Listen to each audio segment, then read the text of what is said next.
So I remember you were reading Smith Maneuver. You were reading the book Smith Maneuver a couple months ago. Absolutely. Did we do everything right? Oh no, we didn't do everything right. It was a big aha moment. Um, so Okay, actually, first off, what is the Smith Maneuver? so in summary, it's how you turn your primary residence mortgage, which would normally be non-deductible mortgage, to a deductible mortgage. So So, for hope investors, please listen to this. So when you like, for example, we're now buying our primary residence and we have a large mortgage on it, and that mortgage, if you incur a loan to purchase your primary residence, which when you sell is not taxable, therefore the interest you incur on it is not deductible. Now, is there a way to turn this whole thing into deductible interest? Yes, there is, if you invest. And that's what Smith Maneuver is about, turning it into a deductible mortgage. So, what did we do wrong? So in the past, I thought Smith Maneuver is just okay. You take whatever you net.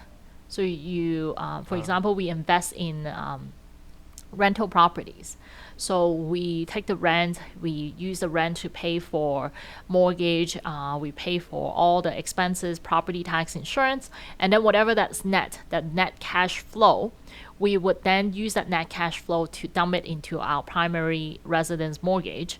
And by dumping it into our primary residence mortgage, the same amount that you dump into the primary residence mortgage, let's say is $100 a month, so $1,200 annually, that $1,200 will become available as part of your line of credit.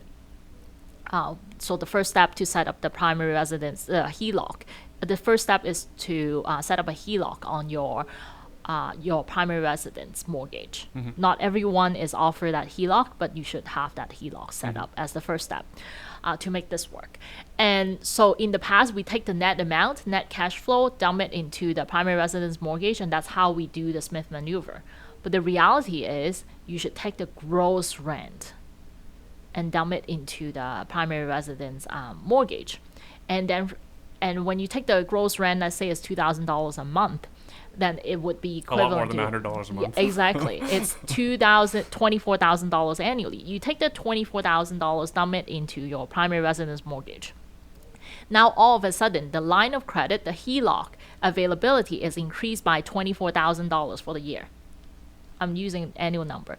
So you can take that $24,000 out and dump it into a specific account just for expense purpose, for that rental property expense, and use that amount to pay for the rental property expense. Do you have a rough idea what the savings would be? It would be the interest the tax on the extra interest that you incurred. You have a calculator handy? Well, like if we use the highest marginal tax rate in Ontario, is about 53%.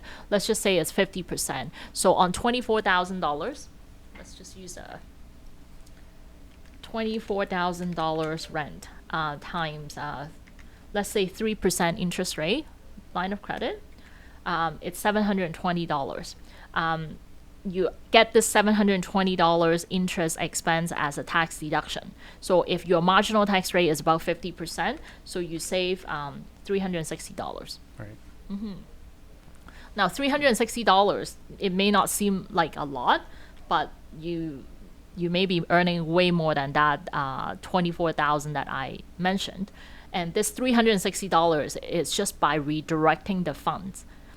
Some people's argument to this strategy is that you would have to carry a lot of interest. Yes, you do carry a lot of interest, but you are carrying that debt anyway. You didn't have that $24,000. You would have that as your primary residence mortgage. You're carrying it as a debt. Right now, you're just converting it and making it a deductible debt. It's a cash flow maneuver, essentially pushing one stream of cash flow through the primary residence mortgage, rinse it through the primary residence mortgage, and put it through your rental property. Right. That's essentially free tax savings. Yeah, exactly. By just redirecting the fund that you have.